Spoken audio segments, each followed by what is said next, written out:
Welcome to Simplified UPSC by PPP, where we listen, learn, and grow together. Detailed lecture notes in English and Hindi, plus practice questions for prelims and mains, only on our Telegram channel. Link in description. Like and subscribe for more. Simplified UPSC by PPP YouTube channel के हमारे सभी सदस्यों और खास तौर पर हमारे paid members को हमारा हार्दिक धन्यवाद। आपका समर्थन ही वो ताकत है जो हमें आपके लिए इस तरह की गहरी और उपयोगी सामग्री बनाने की प्रेरणा देती है। और हम अपने सभी नए श्रोताओं से भी विनम्र निवेदन करते हैं कि अगर आपको हमारा काम पसंद आए तो कृपया हमारे चैनल को सब्सक्राइब करें और यदि संभव हो तो सशुल्क सदस्यता से जुड़ें। आपका छोटा सा योगदान हमें ये महत्वपूर्ण कार्य जारी रखने में बहुत मदद करता है। आज हम सतीश चंद्र की मध्यकालीन भारत की पुस्तक के अध्याय 7 के आधार पर दिल्ली सल्तनत के एक बहुत ही तूफानी और दिलचस्प दौर पर बात करने जा रहे हैं। बिल्कुल, ये 1300 से 1400 ईस्वी के बीच का वो 100 साल का दौर था जब सल्तनत ने अपनी बुलंदियों को भी छुआ और अपने पतन की शुरुआत भी देखी। इस कहानी में दो बड़े वंश हैं, खिलजी और तुगलक, और हमारे पास अलाउद्दीन खिलजी जैसा एक क्रूर और कुशल प्रशासक है, तो वहीं मोहम्मद बिन तुगलक जैसा एक विजनरी लेकिन नाकामयाब सुल्तान भी। हाँ, तो चलिए इस कहानी की परतों को खोलते हैं। शुरुआत करते हैं अलाउद्दीन खिलजी से, जिसने अपने ही चाचा को मारकर तख्त हासिल किया। ये सिर्फ एक सत्ता का हस्तांतरण नहीं था, ये एक नए दौर का ऐलान था, है ना? बिल्कुल, वो महज एक तख्ता पलट नहीं था, वो एक तरह से सल्तनत के पूरे चरित्र को बदलने की शुरुआत थी। अलाउद्दीन जानता था कि उसने जो किया है वो अमीरों और जनता को आसानी से स्वीकार नहीं होगा। तो उसने क्या किया? इसलिए उसने सबसे पहले सोने का इस्तेमाल किया। उसने उदारता से सोना बांटा ताकि दिल्ली के अमीर और सैनिक उसके पक्ष में आ जाएं, और कुछ समय के लिए वो कामयाब भी हुआ। लेकिन वो ये भी जानता होगा कि ये वफादारी खरीदी हुई है, असली नहीं। एकदम सही। जैसे ही उसकी पकड़ मजबूत हुई, उसका असली रूप सामने आया। उसने उन सभी अमीरों के खिलाफ कठोर कदम उठाए जिन्होंने विद्रोह किया था या जिन पर उसे शक था। मतलब उन्हें सिर्फ पद से हटाया? नहीं, सिर्फ हटाया नहीं, उसने न सिर्फ उन्हें खत्म किया बल्कि उनकी संपत्ति भी जब्त कर ली। और यहाँ एक नई और क्रूर प्रथा शुरू हुई। उसने विद्रोहियों के परिवारों, उनकी पत्नियों और बच्चों को भी सजा दी। अच्छा, ये तो उस दौर के लिए एक बहुत बड़ा और खौफनाक कदम था। जी, यानी वो एक मिसाल कायम करना चाहता था कि बगावत की कीमत सिर्फ बागी नहीं बल्कि उसका पूरा परिवार चुकाएगा। और उसने अमीरों के रोजमर्रा के जीवन पर भी तो कुछ पाबंदियां लगाई थी। हाँ, और वो सबसे दिलचस्प हिस्सा है। अलाउद्दीन का मानना था कि अमीरों के बीच विद्रोह की साजिशें उनकी दावतों और आपस में रिश्तेदारियां जोड़ने से पनपती हैं। तो उसने इन सब पर रोक लगा दी? हाँ, उसने हुक्म जारी किया कि सुल्तान की इजाजत के बिना कोई भी अमीर दावतें नहीं देगा, उत्सव नहीं मनाएगा और न ही आपस में शादी ब्याह करेगा। और शराब पर भी तो पाबंदी थी? शराब पर पूरी तरह पाबंदी लगा दी गई और उसने एक बेहद कुशल जासूसी प्रणाली बनाई जो हर अमीर की हर हरकत पर नजर रखती थी। नतीजा ये हुआ कि अमीर पूरी तरह से उसके काबू में आ गए। ये तो वाकई हैरान करने वाला है। लेकिन इन सब के पीछे उसका मकसद क्या था? और यहीं से बात उसके मशहूर बाजार सुधारों पर आती है, जिन्हें उस युग का एक अजूबा कहा जाता है। सही पकड़ा। उसके हर काम के पीछे एक बड़ा मकसद था, मंगोल आक्रमण। मंगोल उस समय भारत के लिए सबसे बड़ा खतरा थे और उनसे निपटने के लिए अलाउद्दीन को एक बहुत बड़ी स्थायी सेना चाहिए थी। और एक विशाल सेना का खर्च खजाने पर बहुत भारी पड़ता। बिल्कुल। तो उसके सामने दो रास्ते थे, या तो टैक्स बहुत ज्यादा बढ़ा दे, जो मुमकिन नहीं था, या फिर सैनिकों की तनख्वाह कम कर दे। लेकिन अगर तनख्वाह कम करता तो सैनिक गुजारा कैसे करते? तो यहीं पर बाजार नियंत्रण का आइडिया आया। अगर चीजें सस्ती हो जाएं तो सैनिक कम वेतन में भी आराम से रह सकते हैं। बिल्कुल, यही सोच थी। ये सिर्फ कीमतें कम करना नहीं था, ये मध्यकालीन भारत में कमांड इकोनॉमी का सबसे बड़ा प्रयोग था। सुल्तान पूरी अर्थव्यवस्था को सिर्फ एक लक्ष्य के लिए चला रहा था, और वो लक्ष्य था सैन्य ताकत। इसके लिए उसने दिल्ली में 3 खास बाजार बनाए। कौन कौन से? एक अनाज का, जिसे मंडी कहते थे, दूसरा महंगे कपड़ों, चीनी, मेवों का सराय अदल, और तीसरा घोड़ों, गुलामों और मवेशियों का। ठीक है, बाजार तो बना दिए, लेकिन ये कैसे सुनिश्चित किया कि व्यापारी अपना सामान तय कीमत पर ही बेचें? कोई भी व्यापारी कम मुनाफे पर सामान क्यों बेचेगा? यहीं पर अलाउद्दीन की सख्ती काम आई। हर बाजार का एक बड़ा अधिकारी होता था।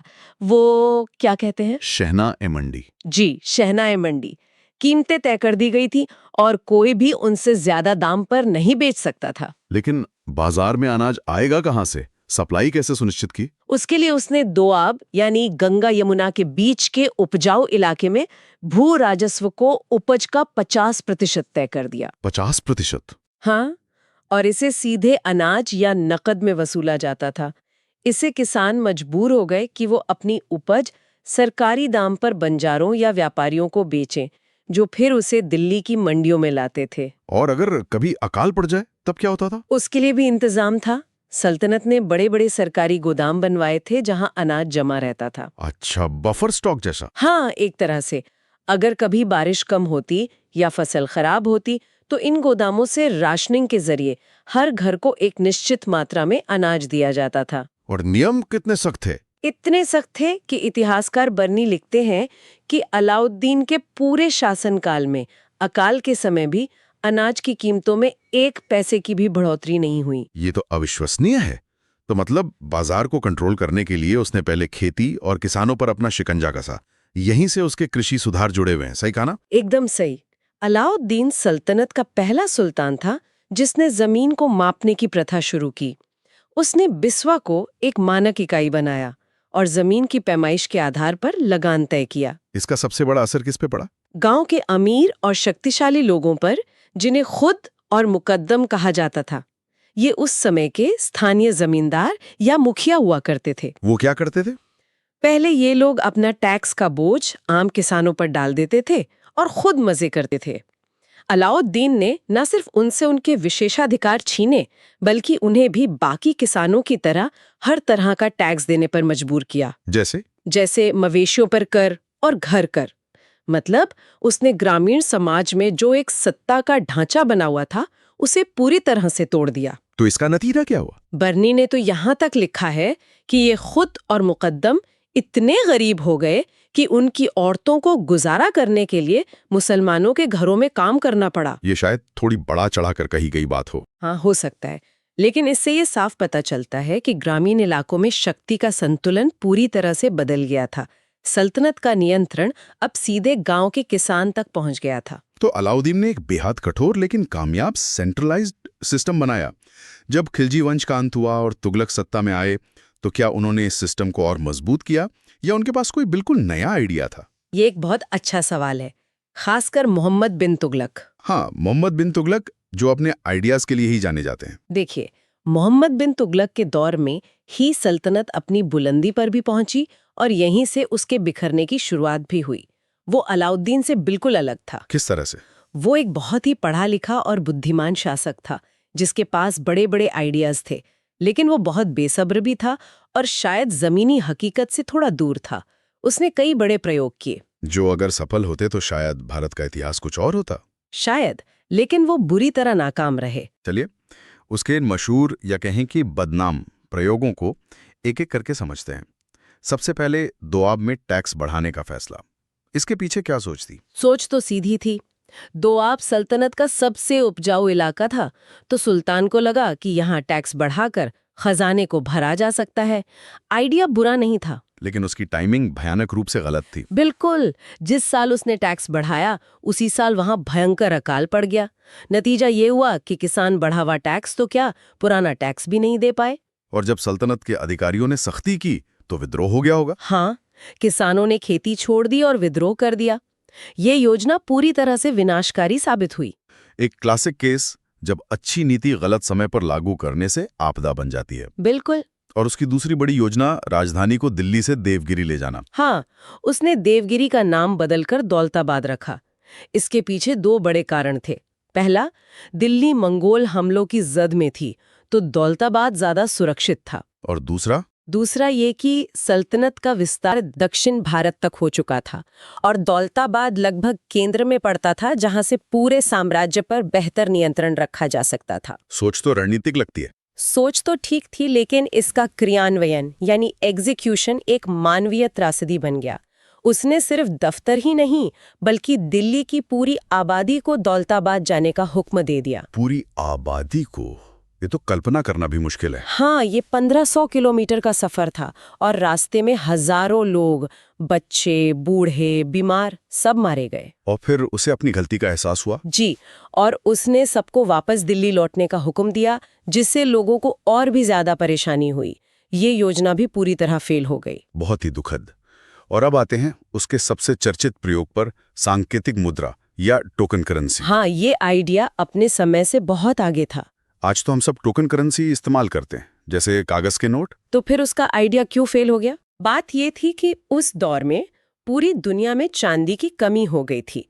तो सुल्तान ने फैसला किया कि वो चांदी के सिक्कों यानी टंका के मूल्य के बराबर कांसे के सिक्के जारी करेगा। और लोगों से कहा कि उसे चांदी की तरह ही इस्तेमाल करें। जी, सिद्धांत रूप से ये एक बेहतरीन विचार था, लेकिन इसकी सबसे बड़ी कमजोरी ये थी कि उस पर सरकार का एकाधिकार नहीं था। मतलब ये कि कांसे के सिक्के बनाना बहुत आसान था। जल्दी लोगों ने अपने घरों में ही नकली सिक्के ढालने शुरू कर दिए। हर सुनार की टकसाल बन गई। तो बाजार नकली सिक्कों से भरिया होगा। हाँ, और विदेशी व्यापारियों ने इन सिक्कों को लेने से मना कर दिया और पूरा व्यापार ठप हो गया। तो आखिर में उसे ये योजना वापस लेनी पड़ी। उसे हार माननी पड़ी। उसने घोषणा की कि लोग अपने कांसे के सिक्के वापस लेकर खजाने से असली चांदी के सिक्के ले जाएं। कहा जाता है कि खजाने के बाहर नकली सिक्कों के पहाड़ लग गए थे। इस एक प्रयोग ने तो सल्तनत के खजाने को लगभग खाली कर दिया होगा। बिल्कुल। तो इन सब से हम क्या समझें? क्या वो एक दूरदर्शी था जो अपने समय से आगे था, या सिर्फ एक अव्यावहारिक आदर्शवादी? इतिहासकार आज भी इस पर बहस करते हैं। उसके विचार निश्चित रूप से नए और दूरदर्शी थे, लेकिन उसके पास उन्हें लागू करने के लिए न तो सब्र था और न ही सही योजना। वो लोगों को अपने विजन के साथ नहीं जोड़ पाया। मोहम्मद बिन तुगलक के इन बड़े बड़े लेकिन नाकाम प्रयोगों ने सल्तनत को हिलाकर रख दिया। तो जब उसका उत्तराधिकारी फिरोज शाह तुगलक गद्दी पर बैठा, तो उसने क्या किया? फिरोज शाह ने अपने से पहले के दोनों सुल्तानों से सबक सीखा। उसने न तो अलाउद्दीन जैसी सख्ती अपनाई और न ही मोहम्मद बिन तुगलक जैसे बड़े बड़े प्रयोग किए। उसका रास्ता था तुष्टीकरण का। तुष्टीकरण मतलब अपीजमेंट। हाँ, उसने फैसला किया कि वो सल्तनत के हर प्रभावशाली वर्ग को खुश रखेगा ताकि कोई विद्रोह न हो। तो उसने अमीरों और सेना को कैसे खुश किया? उसने सबसे पहले अमीरों और सेना को खुश करने के लिए इक्ता प्रणाली को वंशानुगत बना दिया। इक्ता का मतलब होता था कि किसी अधिकारी को तनख्वाह के बदले जमीन का एक टुकड़ा दे दिया जाता था। जी, जहां से वो राजस्व वसूलता था। पहले ये पद योग्यता के आधार पर मिलते थे। फिरोज ने नियम बना दिया कि अगर कोई अधिकारी मर जाता है तो उसका इक्ता उसके बेटे, दामाद या गुलाम को मिल जाएगा। इससे तो सुल्तान की ताकत कम हो गई होगी और सेना में अयोग्यता भी फैली होगी। बिल्कुल।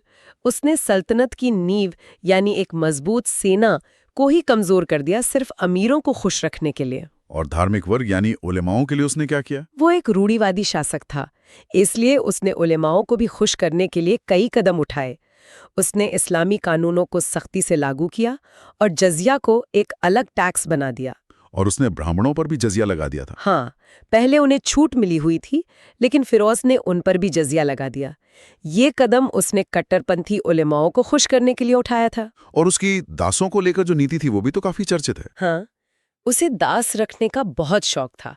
उसने दासों का एक अलग विभाग ही बना दिया था और उसके पास लगभग 1,80,000 दास थे।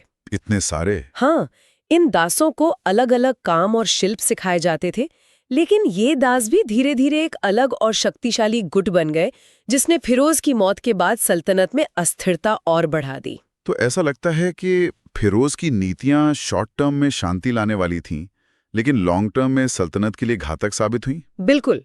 उसकी मौत के बाद सल्तनत का विघटन बहुत तेजी से हुआ और आखिर में 1398 में तैमूर के आक्रमण ने तुगलक साम्राज्य की कमर तोड़ दी और उसका लगभग अंत कर दिया। तो संक्षेप में कहें तो ये एक ऐसा दौर था जब दिल्ली सल्तनत ने अपनी शक्ति के शिखर को देखा, अलाउद्दीन खिलजी के कुशल लेकिन क्रूर शासन के तहत। फिर मोहम्मद बिन तुगलक के साहसिक लेकिन असफल प्रयोगों का दौर देखा। और अंत में फिरोज शाह की तुष्टीकरण की नीतियों के कारण सल्तनत पतन की ओर चली गई। एकदम सही सारांश है। और ये श्रोताओं के लिए एक बहुत ही दिलचस्प सवाल छोड़ जाता है। क्या? सोचिए, अगर मोहम्मद बिन तुगलक के प्रयोग, खासकर सांकेतिक मुद्रा या दौलताबाद को राजधानी बनाना, किसी तरह सफल हो जाते, तो भारत का इतिहास कितना अलग होता। क्या ये एक ज्यादा एकीकृत, आर्थिक रूप से मजबूत और लचीला साम्राज्य बना सकता था जो बाद के आक्रमणों का सामना बेहतर तरीके से कर पाता? एक बेहतरीन विचार। आज की इस गहरी और विस्तृत चर्चा के लिए आपका बहुत बहुत धन्यवाद। और हमारे श्रोताओं के लिए एक बार फिर, अगर आपको हमारा ये विश्लेषण आपकी तैयारी में मददगार लगा हो तो कृपया simplified UPSC by PPP YouTube channel को सब्सक्राइब करके हमारा समर्थन करें। और अगर आप सक्षम हैं तो हमारी सशुल्क सदस्यता से जरूर जुड़ें। आपका समर्थन ही हमें इस तरह की गुणवत्तापूर्ण सामग्री आप तक लाने की ऊर्जा देता है। हमारे सभी मौजूदा सदस्यों को एक बार फिर से बहुत बहुत धन्यवाद। अगली बार तक सीखते रहें।